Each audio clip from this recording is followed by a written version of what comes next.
Okay, so welcome to the first Brothers Trust podcast. I'm here with the lovely Emma, who is with Alex's Wish. So thank you for coming. Thank you for having me. No, so hopefully it will be the first of many podcasts. So this podcast is really about Alex's Wish, what you guys do, what is Duchenne's, and then we'll talk a bit about our next campaign, which will hopefully be very good for you guys. I've got my tea. Emma, you opted for no tea. I've got water, I'm afraid. Are you a tea drinker? No, coffee all the way. No, I don't drink tea. Really? You don't drink tea? No, only herbal. Really? I just don't like tea.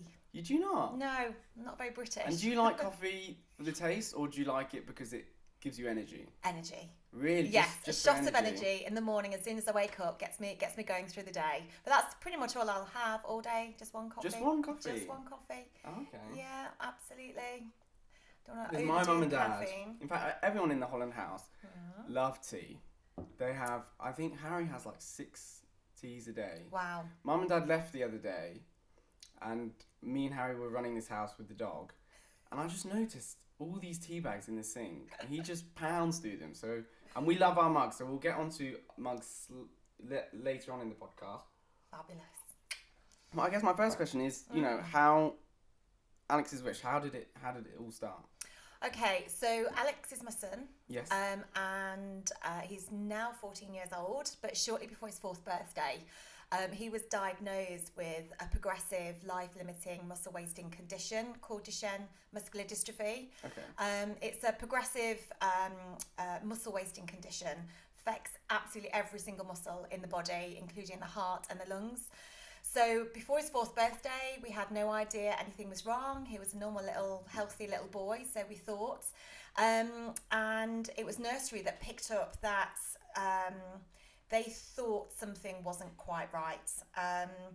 Just through his movement, and because he was our only child, we had no one to compare him against. And we knew that he struggled to sort of run sometimes, and he had this little strange run, and he used to fall over lots, and we just called him clumsy. We didn't think there was anything wrong. Yeah. So when nursery sort of picked up some sort of signs that something might be wrong, we decided to take him some tests, took him to the GP, who then took a blood test, and that went off to the hospital for checks.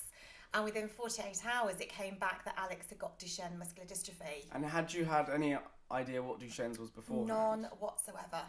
So we went from literally the Wednesday to nursery saying we think you might need to go and get something checked out, to the blood test on the Thursday morning, to us receiving the news by midday that Saturday. So it was, for us, it was super quick. And what's the response to receiving news like that? Well, I mean, what's the procedure? It's just devastating. I mean, to be told something so severe that your child has got, I mean, certainly at the age of 4, you know, they're just still your little babies. And literally going from not knowing that anything was wrong with him whatsoever to being told such devastating news. I mean, literally, the doctor said, this is what the doctor said to us. By the age of 10, he's going to be needing a wheelchair because the muscles in his legs will weaken so much that he won't be able to walk. And then by the age of sort of late teens, it's going to progress to his arms and his torso, leading to paralysis at some point in his life. And it is life-limiting. So typically boys with Duchenne at that time wasn't living much beyond their mid-20s. Okay.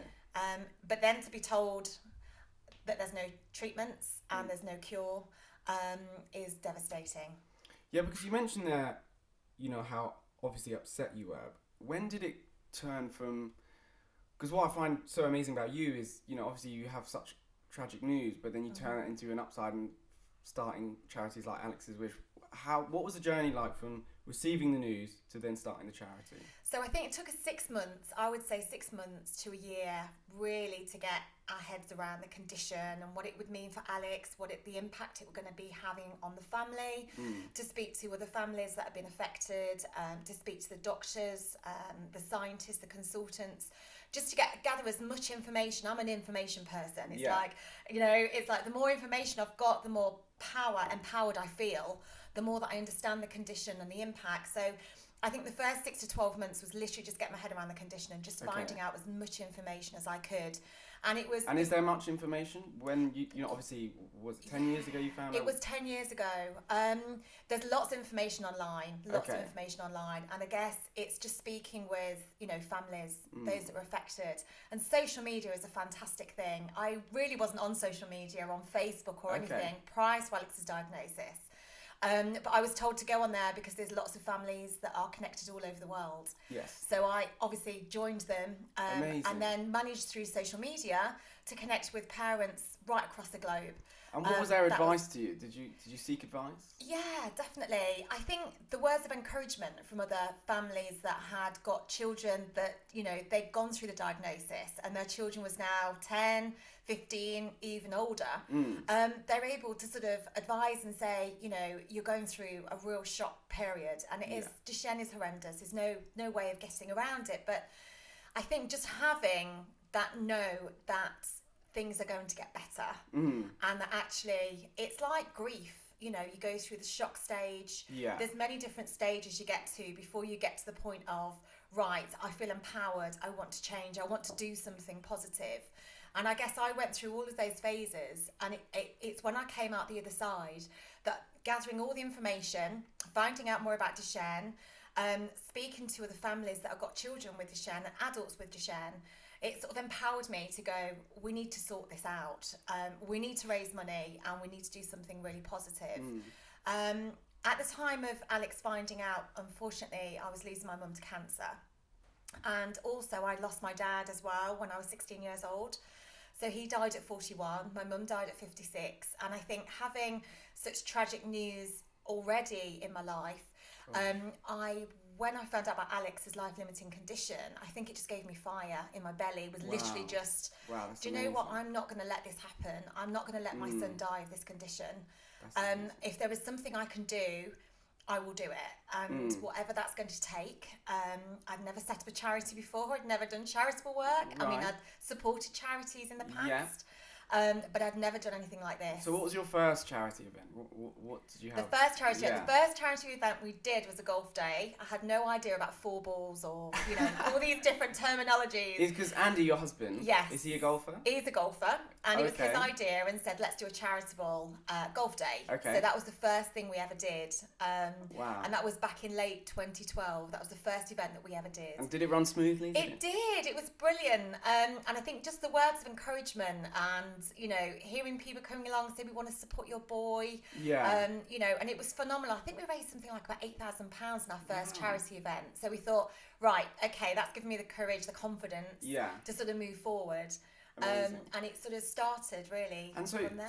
So you said there you raised £8,000, and that £8,000 goes into your charity, and that is used to spread awareness and hopefully to find a cure. Absolutely, or effective treatment. So effective treatment. There was definitely a cure, but obviously a cure you're not going to find tomorrow. So we are aware of the timescales involved in new drug development, but when Alex was diagnosed, there was literally hardly any clinical trials happening at all in the UK or across the world for that matter. So there was a lot of scope for, potential opportunities of investing in new drug development and supporting scientists and, the doctors and nurses to actually bring about effective treatments. But for us, it's about slowing down the condition.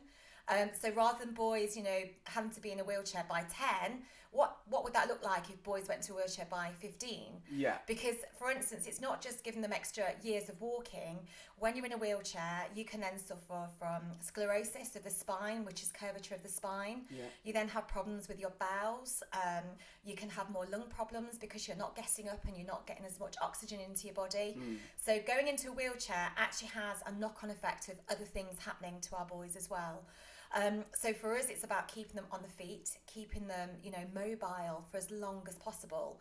So if we could just find some drugs that just keep them mobile for longer, keep them active for longer, one, it's a better life for them in any case, not being able to walk around, play football with your friends, walking along a beach, hugging your friends, hugging your family, they're so important to children with Duchenne. And I guess seeing, these improvements, like you said, there was no clinical trials when you founded the charity. To see those improvements over the course of, Alex's Wish being founded must be so amazing for you to see. It is. And I mean, obviously, dare I say coronavirus right now, but I guess bringing it back to coronavirus, I think everybody in the world right now needs treatments. Yes. And they need a medicine to stop us from getting coronavirus, from the effects coronavirus has in our bodies, to enable us to run free and get back on with our lives. And I guess coronavirus now has brought medical research and clinical trials to the forefront of everybody's minds. And very similar to what we're trying to do with Duchenne is exactly the same. You know, we're trying to bring about treatments that are going to help boys slow the condition down and improve the quality of their life. But ultimately, that cure is going to be the one that we're going to be investing in as well. But what we don't want to do is just invest in the potential cure. We want treatments to come along to help with their breathing, Everything. to help, absolutely, to keep with their mobility going. And Alex was diagnosed when he was 4. Yes. And so is it something which is developed over the course of those 4 years, or is it from birth? No, that's a really good question. So it's a genetic condition, so you're born with it. I actually carry the gene, Okay. but I had no idea that I carry the gene. And when I talk about boys, it's because it's a chromosomal, X-chromosomal abnormality. And So it's girls, more prevalent in boys? It is, absolutely. Okay. I think the percentage is something like 97% Wow. it's boys, and a few percent it's girls that get affected by Duchenne. So as a carrier, I've got 2 X's because I'm a girl. Yeah. So in my genes there's 2 X's, and I've got one faulty X, but the other X compensates. Okay. So it means that my body gets a protein called dystrophin. Yes. And dystrophin is in every single cell of your body and is responsible for development and growth and muscle repair. So because Alex has got my faulty X, Because he's XY chromosome. He's XY Okay. chromosome. He's got a faulty X. His body doesn't produce this protein called dystrophin. And that lack of dystrophin means that his muscles can't. You know, if you go to the gym and you know the next day or the next couple of days, you're I'm not agony. an expert on gyms. But you know, if you kind of wear and tear your muscles, they actually get stronger, and it's dystrophin that goes in there and makes the muscles stronger. And dystrophin is a protein. It's a protein. Okay. And so basically what we're trying to do is mimic a protein into Alex and all children's bodies. But that's why I say boys, because it's predominantly a boy condition, but you are born with it. It's not like cancer, it's not like a disease that you can catch or you can get over time. You're born with it, but it only becomes, some children get diagnosed sooner than Alex, some children get diagnosed later than Alex. And it really... And does it matter what time frame you get diagnosed with? Is there anything they can do? Well, that's a good question. There isn't anything they can do at the moment, and the only thing that they can do is give you steroids. And really, they wouldn't give a child steroids much sooner than 4 anyway. So I guess from Alex's point of view, he got diagnosed at the right time because we had 4 years, blissful years, of not knowing that anything was wrong with Alex. And I think because he's my first child as well, if I'd have known that he'd have got Duchenne when he was born and knowing what the prognosis of the disease is, I'm not sure I could have coped well mentally at that stage. Really? Having a baby and then being told your baby has got this condition, there is nothing we can give you. So actually, by him being diagnosed at 4, it gave us those 4 years of completely not knowing anything was wrong, which was why it was like a bomb going off in our life to find out at the age of 4 that something was wrong. But when I look back fondly on those 4 years, you know, we had 4 lovely years of not knowing anything was wrong. And then when he was diagnosed, he got put on steroids. And steroids delay they help boys walk for an extra couple of years, really. And how are they administered, the steroids? So it's orally. So you can, one is within a liquid form that you then drink, which tastes shocking. Oh no. So to give your child this little pink fluid. I mean, I've had the fish oil, Emma, I know. Yeah, so he used it every day. It's like, Mummy, it tastes disgusting. And I was like, no, you've got to have it. But then kept giving him sweet treats, you know, to make it easier. But now he's on tablets, so he's on a different steroids. There's two steroids in effect, and one is more lessened to put weight on. So he's moved on to that one. And is that all the medication Alex is on? Yeah, apart from he's on a clinical trial up at Newcastle here in the UK. Okay. He was on a clinical trial. He started one when he was about 7-8 years old with Visa, but unfortunately that trial didn't work, so we got pulled off the trial, which is such a shame because he spent literally 3 years on the trial, but it didn't work. And I guess that's the case with clinical trials. There's no guarantee. You know, they may work and they may bring about brilliant treatments, but then they might come to nothing. Yeah. And how many trials has Alex been on? Well, this is his second one. Okay. And he's been on this second one now for 2 years, and he's just about to go into his 3rd year. And again, it's something that he takes every day. It's the medicine in the morning and the medicine in the evening. But the trial before that was one that had to be administered through the veins. So it was, he had to be sort of injected with that one. But they're all so very different. And there's so many trials now looking at, how can we mimic the protein? How can we flush out toxins in the body to keep muscles as healthy as possible? So we're just, we're funding a wide range of trials, but also not just clinical trials, but early stage research, which is literally in the test tube, still in the labs. Really? It's not yet gone to clinical trials. So we'll fund, a wide scope of different potential treatments. Because you said, like, obviously this affects people across the globe. Yes. But is it quite an uncommon illness? Yeah, it's classed as a rare condition, but there is ultra rare. So Alex is a rare condition, but it is the most common muscular dystrophy. So there are many forms of muscular dystrophy. But and what's the difference between muscular dystrophy and Duchenne? So Duchenne is muscular dystrophy, but there are, I can't remember how many, there's something like about 60 different muscular dystrophies. So muscular dystrophy is like the umbrella, yes. And then there's strands. And then there is a strand. So we focus purely on Duchenne, which is the childhood muscular dystrophy, and it's the most severe muscular dystrophy as well, because it affects every single muscle, whereas you can get facial muscular dystrophies where it just affects the facial or certain, elements of the body. And some people don't get diagnosed with muscular dystrophy until they're in their 40s or 50s, and it's not necessarily life limiting. It's just they're not going to lose their life because of it. It's just going to be a condition they have to live with throughout their life. Whereas Alex's condition, Duchenne, is severe. It's progressive.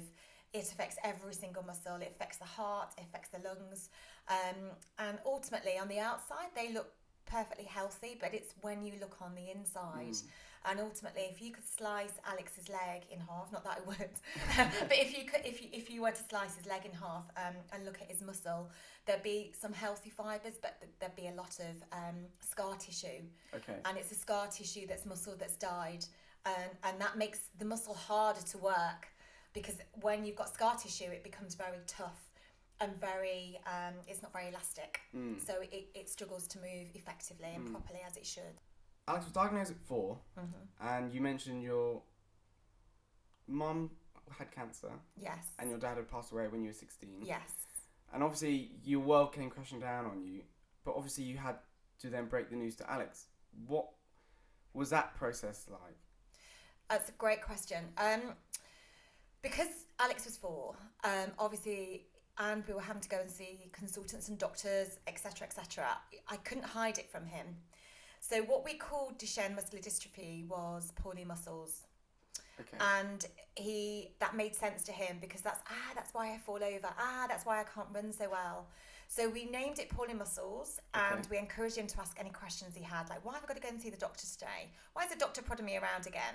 So we really brought it down to his level of understanding.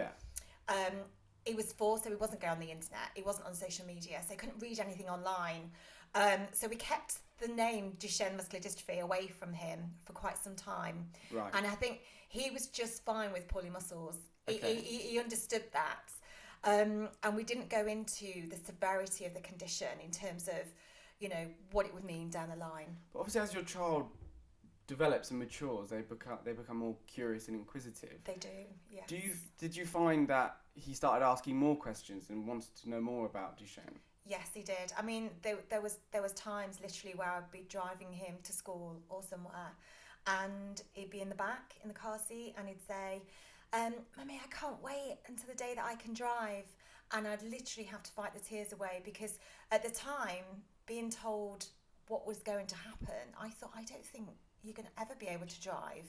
And I think knowing what his future was going to be based on what I'd been told was just heartbreaking. And sometimes there was points where I literally I had to pull myself together and give him some answers. And at the time I just went with it and go, oh, you're going to be when you're 18, and just roll with it and just go with it. I couldn't tell him at the age of 6, 7, 8 years old that he may never be able to drive, or he may never be able to leave home or get married or do all these wonderful things that we all expect to get. So it was a really difficult period for me, but I guess I always answered his questions, but I always answered them age specific. Okay. I always dreaded the day that he was going to Google Duchenne muscular dystrophy, because there was a point where he knew what it was. It was on his hospital notes. You know, he knew what it was. I could no longer get away with saying it's just poorly muscles. I was dreading that day, and then when that day came, I had drip fed sort of a bit of information to him, and he said, "Mummy, I've seen what Duchenne is all about." I said to him, "Everything you read today is historical information. So we don't know what tomorrow is going to bring. We don't know what next week's going to bring, or next year, or the next 10 years. So whatever you read online, you know, there is so much hope for the future." And having Alex's wish and having a charity made it really positive for us, because we could say and demonstrate, and he was involved in the charity and say, well, that's why we've got Alex's wish. That's why we're doing what we're doing, because we're raising money for treatments, for a cure, you know. So hopefully in the next 5-10 years, you know, we're going to have new treatments that's going to help you. And so that's how I got around it. And you know what? He always just took it, and he was fine with that information. And how important is it for you as a family, going through what you're going through, to stay positive and be proactive on how to fight this? Yeah, I mean, being positive is not always easy to do, and I wouldn't say be positive all the time, because I think that's unrealistic. I mean, people that struggle, you know, either with mental health issues or anyone that's going through a really difficult time, I think just to say, be positive, you know, put a smile on it, it's all going to be fine, is not the answer. But I think for me, it's about taking ownership and having some power and having some control over the uncontrollables. And I think by having some control and doing something, actively doing something, gave me the feeling of being in control, which in turn made me feel positive about the situation. I do have bad days, you know, where everything comes crashing down, but I guess I try and always think of what could be, what the future holds, and actually put my energy into doing something positive, doing something worthwhile. And I think as long as we're taking a step forward and we're moving and we're progressing, you know, we're moving in the right direction. Amazing. And there's hope. And we mentioned, you know, you have a family, you have a daughter. How does she handle it? Because obviously she's younger. Yeah, she is. She's 7. So Alex was 7 when Isla was born. So she was born into the whole kind of, Alex has got poorly muscles, and you know, she kind of grew up into it. I think when she got to about 5, she just started to say, why is it called Alex's wish? Isn't it Alex and Isla's wish? Because I know Alex's wish is to cure poorly muscles, but my wish is to cure poorly muscles. Oh. And we got around saying, well, okay, let's call it Alex and Isla's and Mummy's and Daddy's wish. You know, it's all of our wishes. So I guess she supports Alex. I mean, we went on holiday earlier this year. We went to Cornwall, and Alex does use a power chair occasionally. He still walks, but getting on the beach was really tricky, and when he's tired, he kept falling over, and Isla's the first one there saying, Alex, come on, it's okay, and you know, she'll rub his arm or his back and say, come on, I'll help you get up, and don't worry, Alex, if you don't want to go into the sea today, we'll do something else. So I think she's just so super amazing. And I mean, what's the relationship between Alex and Isla? I mean, he must have been thrilled when, you know, she came along. Oh, for sure. And it must make it easier. It must break things up from having, you know, mum and dad and, you know. And Alex, and it just been all about Alex. Yeah. And now I guess, you know, we live in a very normal family life. You know, Alex is now a teenager. So he's going through that terrible teenager stage where he's Mum, like, you've gone through that, haven't you? You know, mum this, mum that, and you know. So now Alex and Isla, it's quite funny, the dynamics. They absolutely love each other and they support each other, but they do fight and argue as well, which is lovely to see. That is nice. It's quite normal. It's quite very normal. Yeah. No, exactly. It's very, very normal dynamic family. Yes, Alex does get away with things because of his condition, but he doesn't at the same time. Like, we are pushing him, do your GCSEs, get good grades, you know, you want to go to university. But you want that kind of normality, absolutely, don't you? So there is no kind of letting Alex off because he's got a condition. It's like, I don't care, you've got a condition, I still want you to do well, and you know, and push him, and I think because we live that normal life, you know, what I'm very strong about is that we don't let Duchenne have a black cloud over us. Yeah. You know, it's a condition that he's got and we have to live with, and we're doing everything we can to fix it, but I don't want it to stop family life. I don't want it to, you know, be the thing that we all talk about. So for us, it's not about Duchenne, it's about Alex. Yes. He's Hence, living with Alex's something. wish. Absolutely. It's Alex is living with a condition that we've got to manage. So we have to see the hospitals, and he has to wear night splints, and he has to have medicine. And yes, he's on a clinical trial, and we have to have physio, and there's all these different things that he has to do. But they're all appointments that are scheduled in the diary. And then the rest of our time is for living, and we just get on with it. And we don't try to. It's like Duchenne doesn't define Alex. No. Alex. Absolutely. Alex. So Alex is Alex. Yeah. I mean, I've heard in the Duchenne community that boys with Duchenne, they used to get labelled the Duchenne boys, and they don't like that because that labels them Duchenne, and they're saying, no, I'm a boy living with Duchenne. So Duchenne is a condition I've got, but Duchenne is not me. I'm me. And I think that's really important to distinguish the two elements. So when we get upset about Duchenne, we're not getting upset about Alex. We're getting upset about Duchenne. So it's two different things. Two different things entirely. So if we have those moments where we do get upset, it's because we just want to kick Duchenne, we want to kick Duchenne in the face, and it's not Alex.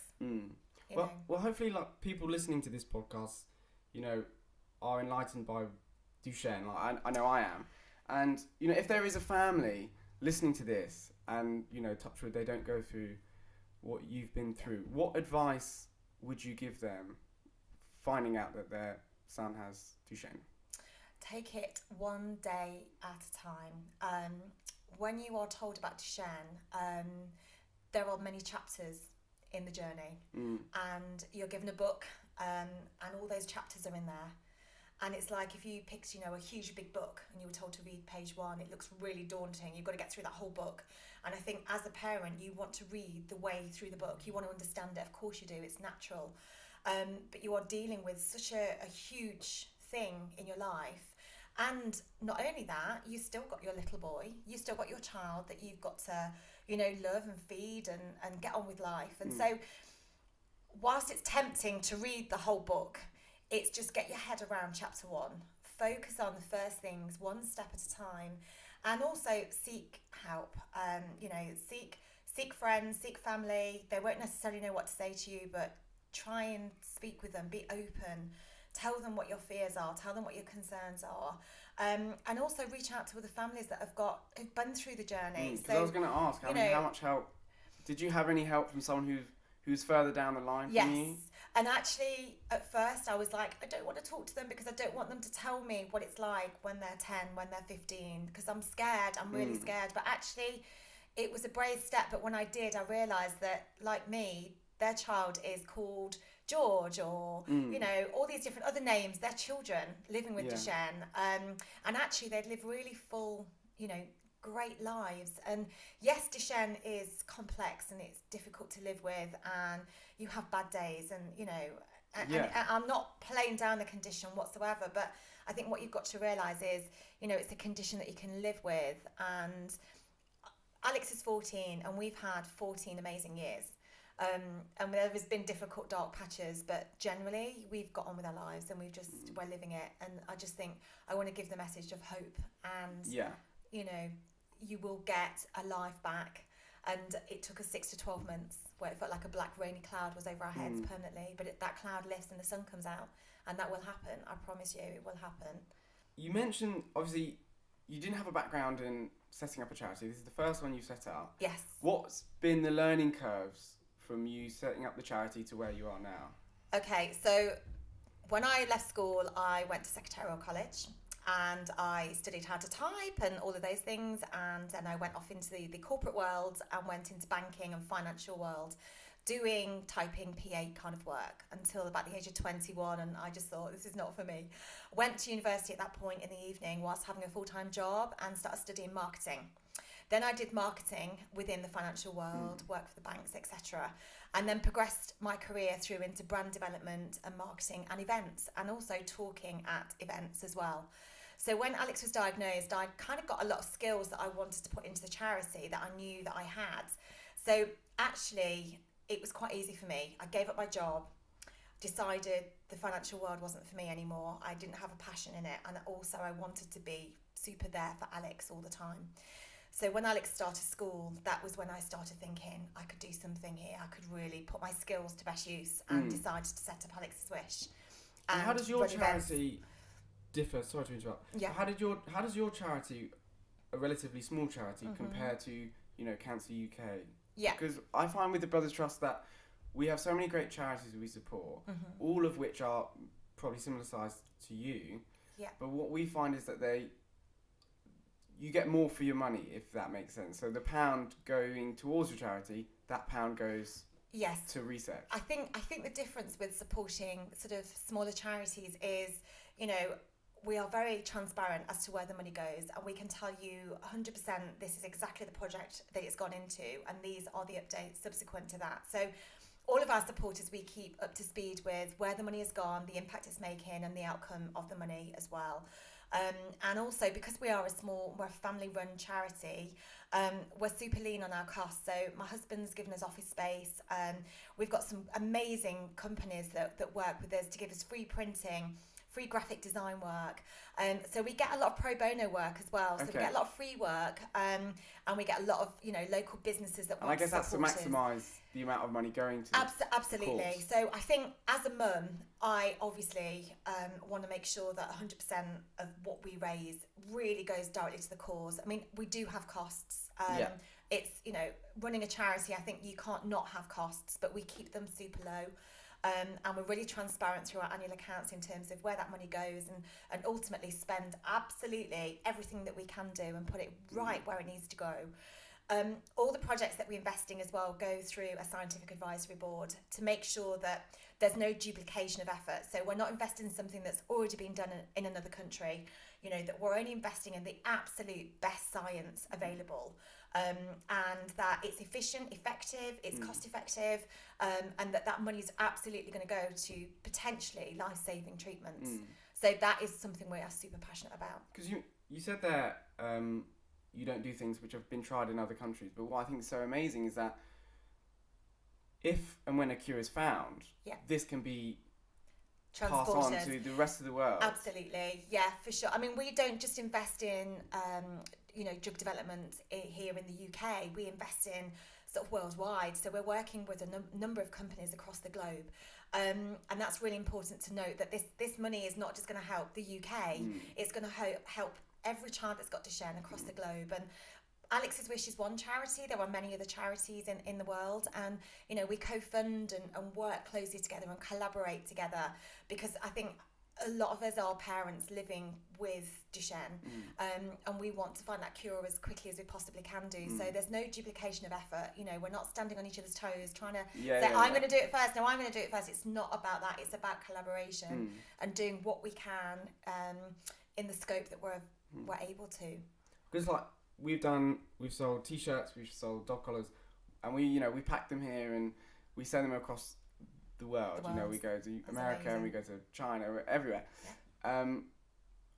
All of those countries will have people suffering with Duchenne. They will. So, as I mentioned with the mugs, yes, you know, they'll be distributed across the world, and you can help someone living in your country or living in, you know, somewhere else. So I think there's a nice there's similarity with the research being done worldwide and also mugs being sent out. Absolutely. worldwide. And if anything, it raises Duchenne muscular dystrophy in those different countries, like in China, in India, wherever. So ultimately, you know, if you know about Duchenne, you might want to seek out charities that are in their country that they're living in. So yes, please buy the mugs, absolutely. But also go and find out about Duchenne muscular dystrophy within your country, and find out if there's any charities that need your support and your help with raising awareness as well. So Alex's Wish, we're based in the UK, but this is a worldwide problem for sure. Amazing. And how's your lockdown? Because obviously it was a tough. But I've heard some amazing things Alex was doing during lockdown. Oh, to be fair, Alex did. You know, he's obviously got it from you, Emma. Yeah, I think we're quite an active and creative family. So lockdown came, and it was going to be our best year yet. I mean, we had a supporters lunch literally a week before lockdown, and we had 170 businesses. It was in Leicester, in the centre of the Midlands in the UK. Yes, and Nikki came along to that with you guys. Yeah. And basically we had 170 businesses in a hotel, and we laid out our plans for the year. It was just going to be phenomenal. We got so many events booked. Oh, amazing. Obviously, lockdown came a week later. we couldn't do our events, so we had to get our creative and thinking cap on. And we did lots of virtual events, and Alex and Isla and the whole family took part. So it was going to be, the London Marathon got cancelled this year, which is an iconic fundraising event, and also the Prudential Ride London got cancelled as well. So we replaced these things with virtual events, and we came up with, not just us, but all charities in the UK took part in the 2.6 challenge, and that is do anything 2.6 times, 26 times, 260 times, 2,600. Oh, wow. And you could do whatever you wanted. So Alex baked a 26 layer cake. You're kidding. I am not kidding. Literally, the whole kitchen, I can't remember how many eggs and flour we went through. 26 layers? 26 layers. It was like this big. Oh my, I'm a chef and I can appreciate that. Well, actually. I'm a solid 2-layer man. Yeah. 26. No, he loves baking. That's one of his amazing. passions. In fact, he's writing a book called Alex's Whisk. Oh my God. Yes, which is going to come out in 2021. Oh my God. So he's writing his Alex's Whisk book. So he did a 26 layer cake. His sister did I think it was 260 cartwheels. Okay. I did 260 squats in one go. And my husband did, I can't even remember what he did. He did something with weights, like 2.6, I can't remember how, 26 kilometres or something.